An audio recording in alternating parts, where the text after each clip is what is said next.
Good morning students. स्वागत है आज की क्लास में आपका। आज हम पढ़ेंगे महाद्वीपीय व्यवस्था। महाद्वीपीय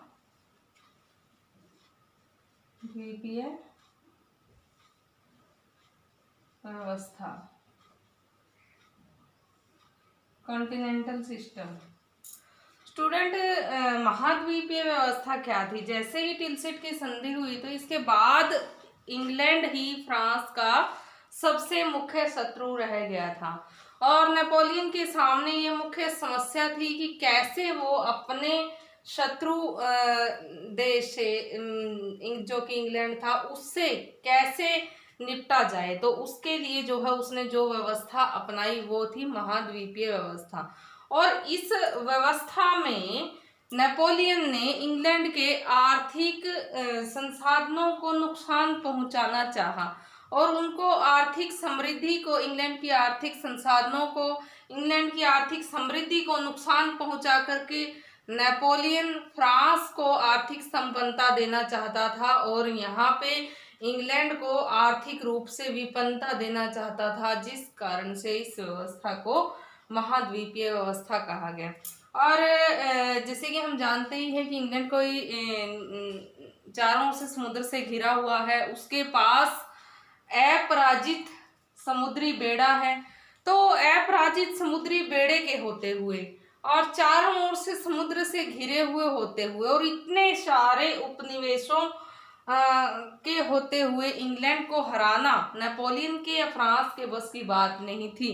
तो इसीलिए जो है नेपोलियन ने फ्रांसीसी आर्थिक संपन्नता के लिए और अपने प्रतिद्वंदी राष्ट्र इंग्लैंड को हराने के लिए एक व्यवस्था अपनाई, जिसमें वो आर्थिक रूप से इंग्लैंड को कमजोर करना चाहता था और अपने आप को आर्थिक रूप से मजबूत करना चाहता था और विभिन्न देश नेपोलियन का ही साथ दें, इसके लिए जो व्यवस्था अपनाई गई पूरे जो यूरोप महाद्वीप में। तो उसके लिए नेपोलियन ने जो अध्यादेश जारी किए, जो अपने द्वारा जीते गए राष्ट्रों पे और इंग्लैंड के जो प्रतिद्वंदी राष्ट्र थे उन सब पे जो है उनके लिए जो आदेशों को उसने लागू किया उनको ही मिला करके महाद्वीपीय व्यवस्था का नाम दिया गया।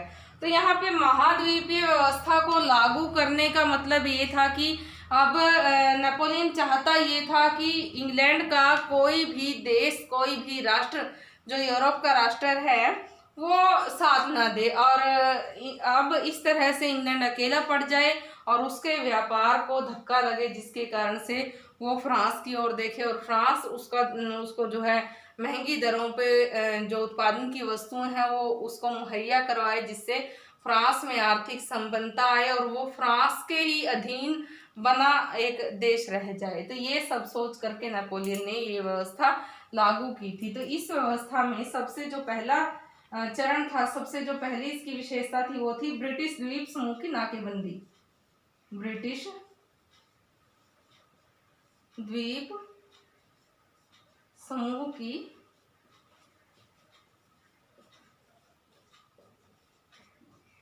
नाकेबंदी।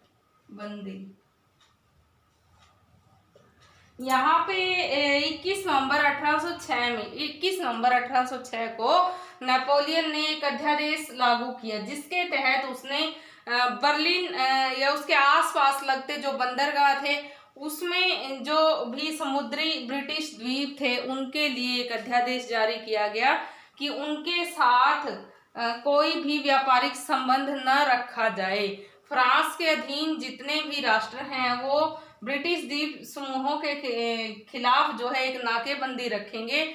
उनका सामान जो है वहां से जहाजों में अपने देशों में नहीं आने देंगे और अपना सामान जो है इंग्लैंड में नहीं जाने देंगे।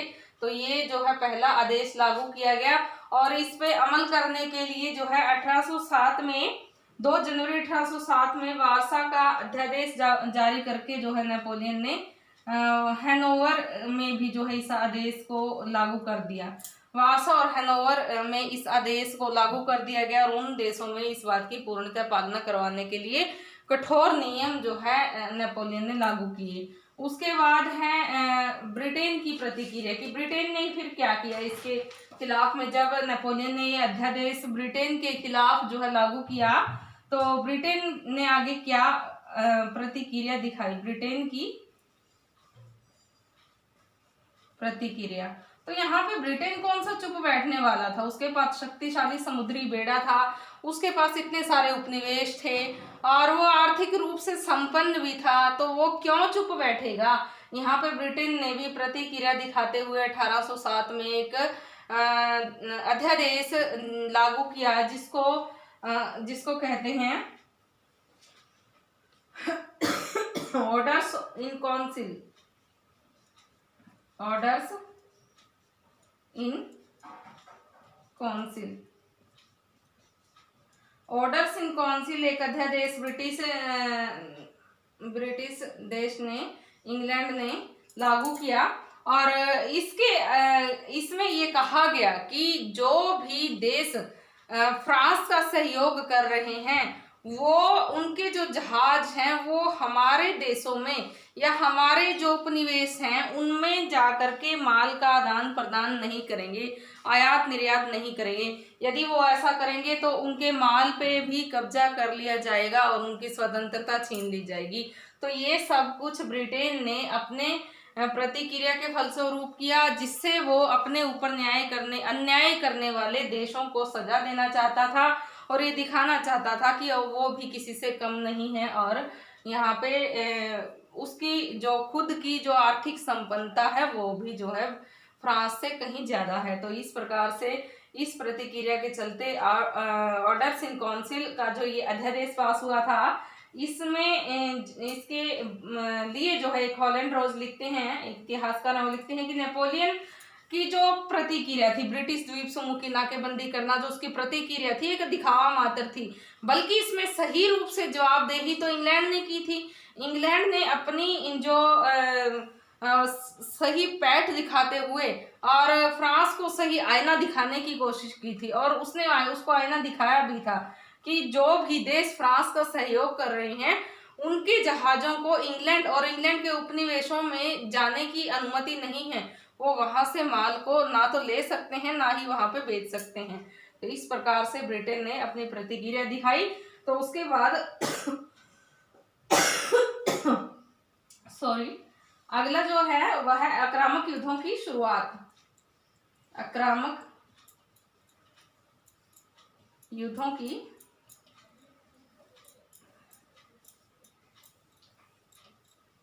शुरुआत।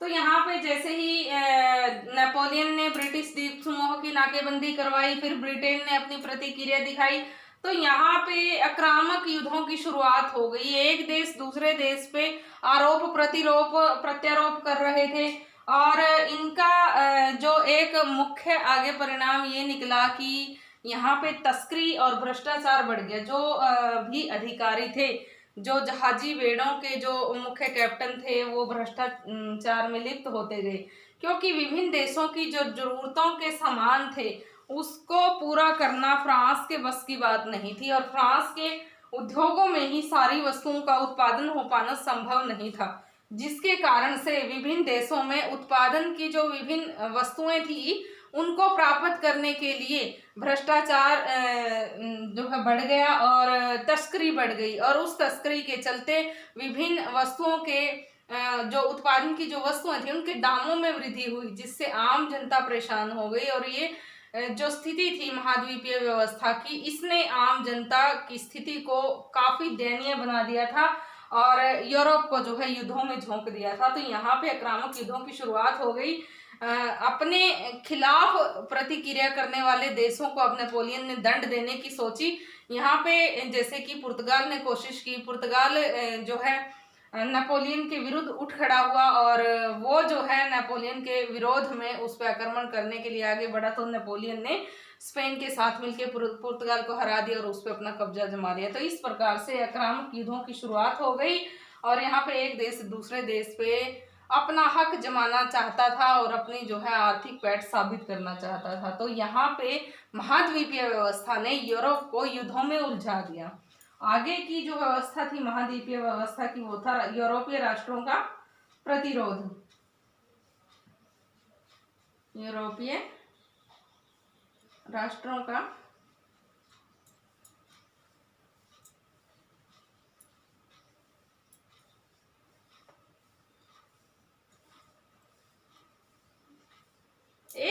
के खिलाफ अब यूरोपीय राष्ट्र शोध प्रतिरोध की भावना रखने लगे।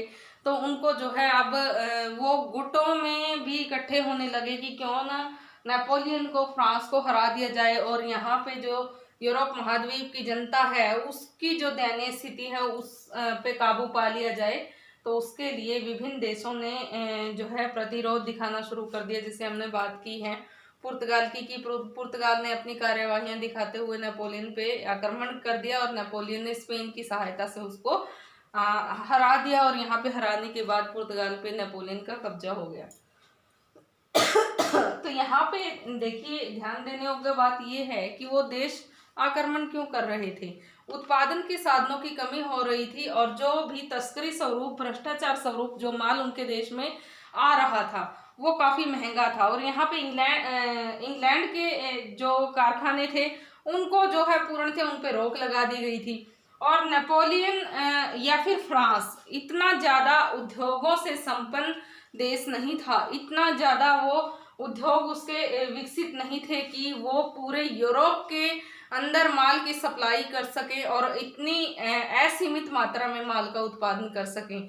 तो इतने ज़्यादा विकसित उद्योग फ्रांस के नहीं थे, ना तो वो उसके उद्योग, उसके कारखाने पूरे यूरोप की मांग को पूरा कर सकते थे।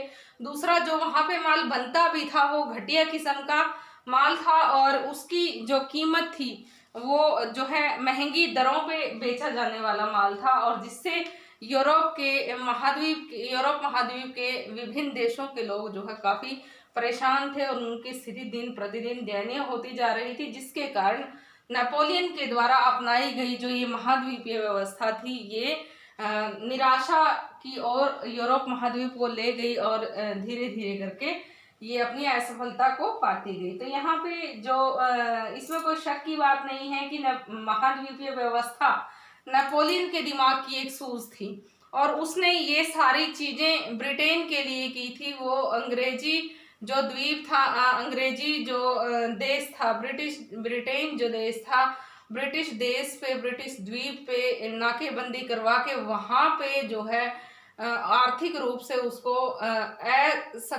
असफल करना चाहता था। लेकिन उसने ये नहीं सोचा कि राजनैतिक और आर्थिक रूप में ब्रिटेन या इंग्लैंड कितना ज़्यादा सक्षम है, कितना ज़्यादा सफल है, और वो जो है इतना सफल नहीं है आर्थिक रूप में जितना कि ब्रिटेन है। तो ये केवल एक उसके दिमाग की उपज थी जो बाद में असफलता के बाद उसको पता चल गया कि उसने जो है एक भारी भूल को न्योता दिया था। तो महाद्वीपीय व्यवस्था असफल रही और उसकी असफलता के जो कारण जिम्मेदार थे उनको हम एक बार अध्ययन कर लेते हैं।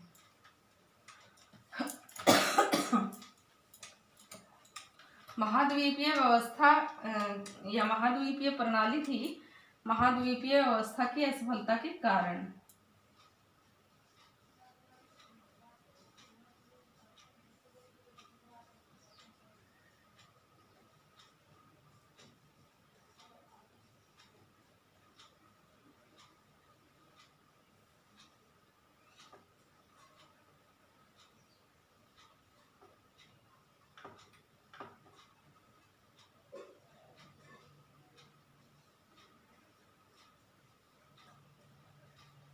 तो ये महाद्वीपीय जो व्यवस्था थी नेपोलियन द्वारा अपनाई गई व्यवस्था थी, जिसमें नेपोलियन पूर्ण रूप से असफल रहा था और उसकी असफलता के लिए भी कुछ ना कुछ कारण जिम्मेदार थे जिनको हम अध्ययन करेंगे। सबसे पहला जो कारण था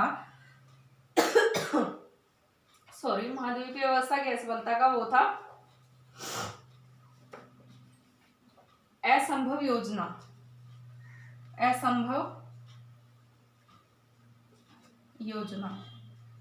नेपोलियन द्वारा जो योजना बनाई गई थी वो एक असंभव योजना साबित हुई, क्योंकि किसी भी राष्ट्र पे नेपोलियन का कितना जो है हक था, वो कितनी निगरानी उस पर कर सकता था। एक योजना तो बना दी नेपोलियन ने कि सारे ही जो देश हैं वो जो है ब्रिटेन से अपना जो व्यापारिक संबंध है वो तोड़ लें। अंतर्राष्ट्रीय व्यापार पे उसने रोक लगा दी। अंतर्राष्ट्रीय व्यापार पे तो उसने रोक लगा दी, लेकिन वो निगरानी किस किस देश की करेगा कि कौन कौन सा देश इंग्लैंड के साथ अपने व्यापारिक संबंधों को पहले की तरह बरकरार रखे हुए है, कौन सा देश जो है इंग्लैंड के साथ अपने संबंधों को तोड़े हुए है। तो इतना ज़्यादा उसके पास साधन नहीं थे, इतने ज़्यादा उसके पास समुद्री जहाज नहीं थे कि वो विभिन्न देशों की कार्यवाहियों पे, विभिन्न देशों की कार्य प्रणालियों पे नज़र रख सके। और इन साधनों के ना होते हुए, इन साधनों की कमी के कारण भी ये जो योजना थी ये एक असंभव सी योजना प्रतीत होती है, जिसके कारण से महाद्वीपीय व्यवस्था जो थी फेल हुई थी। अगला जो असफलता का मुख्य कारण था वो था वास्तविकता से दूर, वास्तविकता से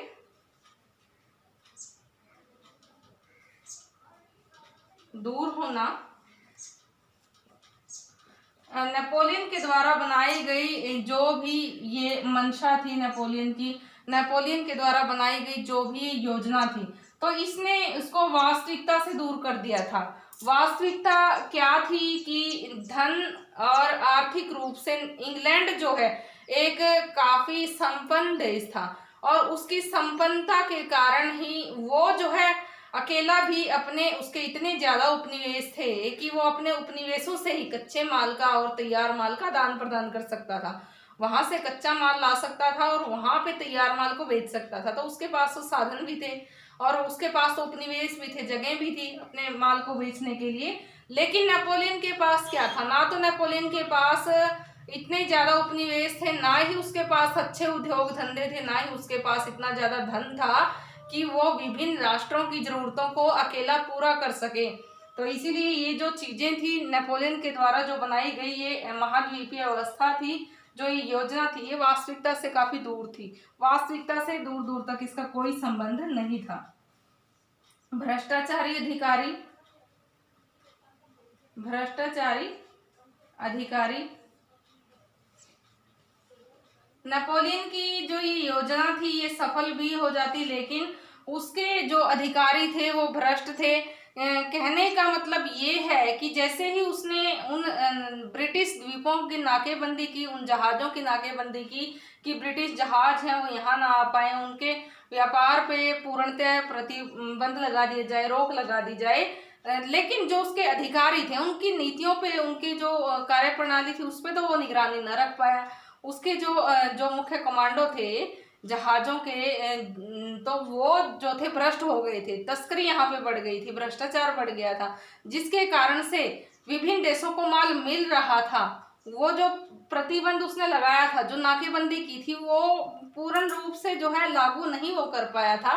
कारण था उसके अधिकारियों का भ्रष्ट होना। भ्रष्टाचार के कारण वो माल को जनता तक पहुंचा जरूर रहे थे, लेकिन वो माल कई गुना जो है ज्यादा महंगी दरों पे जनता के पास पहुंच रहा था। तो यहाँ पे अधिकारियों का भ्रष्ट होना भी इस व्यवस्था के फेल होने का मुख्य कारण बना। अगला जो मुख्य कारण था वो था अव्यवहारिक योजना। अव्यवहारिक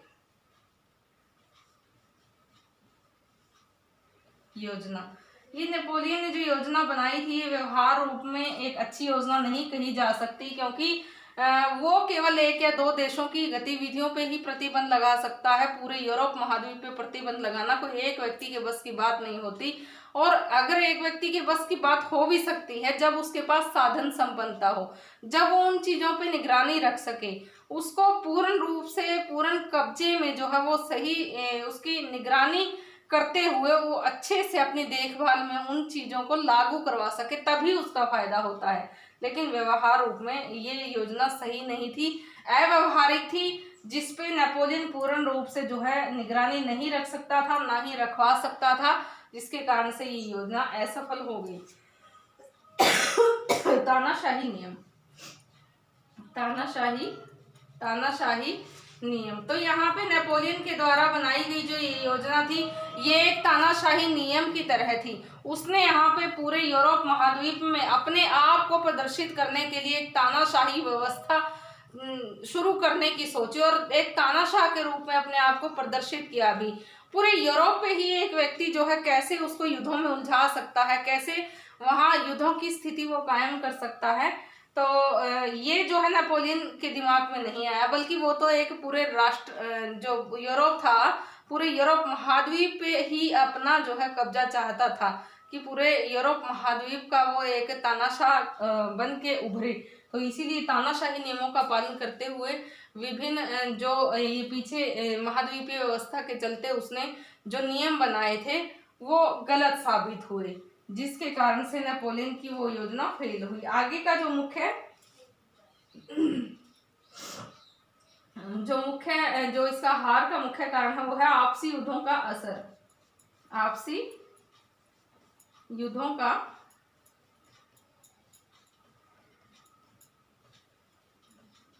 असर। यहाँ पे विभिन्न देशों के साथ महाद्वीपीय व्यवस्था के चलते उसने युद्ध लड़े। जैसे हम पुर्तगाल की बात कहें, पुर्तगाल ने उसके खिलाफ जो है झंडा खड़ा कर लिया और वो उस पर आक्रमण करने के लिए आया। तो यहाँ पे फ्रांस पे आक्रमण जब पुर्तगाल ने किया तो स्पेन के साथ मिलके उसके आक्रमण को उन्होंने दबा दिया। उसके आक्रमण को दबाया ही था कि तभी जो है हॉलैंड ने भी आक्रमण कर दिया। उसके बाद हॉलैंड के बाद फिर ऑस्ट्रिया ने जो है फ्रांस के साथ युद्ध करने की सोची और उस पर आक्रमण किया। तो इस तरह से यूरोपीय महाद्वीप के विभिन्न देशों के साथ जो है इसने नेपोलियन ने युद्ध किया। फिर मास्को कहाँ पीछे रहने वाला था, मास्को ने भी उसका फायदा उठाया। मास्को अभियान भी जो है नेपोलियन को करना पड़ा। तो इस तरह से उसने प्रशा से युद्ध किया और विभिन्न युद्धों के चलते यूरोपीय राष्ट्रों ने आपस में एक बार फिर से गुट बना लिया, जो कि मित्र राष्ट्रों के नाम से फेमस हुआ। और इस गुट में प्रशा, ऑस्ट्रिया, इंग्लैंड और रूस शामिल थे। तो इन चार देशों के संगठन ने मिल करके यूरोप की जो महाद्वीपीय व्यवस्था थी इसको पूरी तरह फेल कर दिया। 1813 में मार्च 1813 में नेपोलियन के विरुद्ध इन्होंने एक मोर्चा खड़ा किया, जिसमें नेपोलियन को करारी हार इन्होंने दी और नेपोलियन को वहां से हार करके भागना पड़ा। तो यहाँ पे 1814 में एक बार फिर जो है इन्होंने फ्रांस के खिलाफ एक मोर्चाबंदी की और दोबारा फिर से फ्रांस पे आक्रमण किया। यहाँ भी नेपोलियन को करारी हार मिली और नेपोलियन जो है कुछ एक पेंशन और भत्तों के चलते अपने सारे अधिकारों का नेपोलियन ने त्याग कर दिया। और उसके त्याग के बावजूद जो है उसको फाउंटेन ब्लू जो जगह थी वहाँ पे उसने विभिन्न देशों के साथ संधि की और अब जो है एल्बा द्वीप में वो रहने लग गया। एल्बा द्वीप में रहते हुए वो अब पेंशन लेकर के और कुछ एक संधियों के तहत वो वहाँ पे रहने लग गया और उसने अपने सारे अधिकारों का त्याग कर दिया। तो महाद्वीपीय व्यवस्था का जो मुख्य जो असफलता थी वो ये भी रही कि विभिन्न यूरोपीय देशों को उसने युद्धों में उलझा दिया। यूरोप को आर्थिक रूप से हानि हुई और यहाँ पे फ्रांस को सबसे ज़्यादा जो है हानि हुई। यहाँ फ्रांस के लिए कोई अच्छी बात नहीं हुई, बल्कि नेपोलियन ने अपने आप को जो है एक अव्यवहारिक योजना के तहत युद्धों में उलझाया और अपने जो दिमागी जो उपज थी, अपनी जो महत्वाकांक्षा थी कि वो फ्रांस का ही नहीं अपितु पूरे यूरोप महाद्वीप का एक तानाशाह बन के उभरना चाहता था। तो वो उसकी जो मंशा थी वो जो है पूरी न हो पाई और जिसके कारण से यहाँ पे नेपोलियन अंत में एल्बा द्वीप में एक पेंशन भोगी के रूप में ही अब रह गया। तो 1814 में ये महाद्वीपीय व्यवस्था पूर्ण रूप से खत्म हो गई। तो स्टूडेंट्स, आज हमने पढ़ा महाद्वीपीय व्यवस्था के बारे में और जिसमें हमने बात की महाद्वीपीय व्यवस्था कि वो उसका अर्थ क्या है। नेपोलियन द्वारा लागू की गई ऐसी व्यवस्था जिसमें आर्थिक संसाधनों को नुकसान पहुंचाने की उसकी मंशा थी और वो आर्थिक संसाधन इंग्लैंड के जो आर्थिक संसाधन थे उनको अंतरराष्ट्रीय व्यापार को इंग्लैंड के लिए रोक देना, जो नेपोलियन की मंशा थी उसको महाद्वीपीय व्यवस्था कहा गया। उसके लिए जो है उसने विभिन्न आदेश लागू किए, जिसके तहत ब्रिटिश जो द्वीप थे उनकी नाकेबंदी की गई। उसके बाद इंग्लैंड ने भी जो है अपनी प्रतिक्रिया जाहिर करते हुए ऑर्डर्स इन काउंसिल अध्यादेश पास किया। उन्होंने भी जो है फ्रांस के विरुद्ध कार्यवाहियां लागू की। उसके बाद विभिन्न राष्ट्रों के आपसी प्रतिद्वंद चले और यहाँ पे अकेले फ्रांस में इतने अच्छे कारखाने न होने के कारण, इतना अच्छा माल का उत्पादन वो न कर पाने के कारण और पूरे यूरोप महाद्वीप की ज़रूरतों को पूरे न कर पाने के कारण वो अपने कार्यों में नेपोलियन और फ्रांस फेल रहा, कमज़ोर रहा। तो उसके बाद जो है विभिन्न देशों ने उत्पादन की अपनी आवश्यकताओं के पूरा न होने के कारण युद्धों को न्योता दिया और यहाँ पे शुरुआत की पुर्तगाल ने फ्रांस पे आक्रमण करने की, और जिसको नेपोलियन ने स्पेन की सहायता से हरा दिया। अब उसके खिलाफ हॉलैंड और ऑस्ट्रिया प्रसा ये भी उठ खड़े हुए, तो जिससे जो है नेपोलियन की महाद्वीपीय व्यवस्था फेल हो गई। तो उसके बाद हमने बात की महाद्वीपीय व्यवस्था की असफलता के कारणों की। जैसे हमें पता है ये एक गलत और असंभव सी योजना थी, वास्तविकता से काफ़ी दूर थी, अव्यवहारिक योजना थी, केवल तानाशाही बनने की उसकी चाह थी, जिसने महाद्वीपीय व्यवस्था को जन्म दिया था। भ्रष्टाचारी अधिकारियों के कारण ये व्यवस्था फेल हो गई थी और विभिन्न राष्ट्रों का युद्धों में उलझे रहना। तो यहाँ पे विभिन्न राष्ट्रों को उसने युद्धों में उलझा दिया था और अंत में नेपोलियन का जो है अंत बुरा ही हुआ। उसको एक तानाशाह की जो उसकी महत्वाकांक्षा थी वो असफल हो गई और उसको एक वेतनभोगी के रूप में एल्बा द्वीप का शासक मान लिया गया, शासक नियुक्त कर दिया गया। तो इस प्रकार से नेपोलियन के द्वारा शुरू की गई महाद्वीपीय व्यवस्था फेल हो गई। तो स्टूडेंट्स आज के लिए इतना काफ़ी है। अगले लेक्चर में हम पढ़ेंगे यूरोप का पुनर्गठन की किस प्रकार से यूरोप का पुनर्गठन हुआ। Thank you.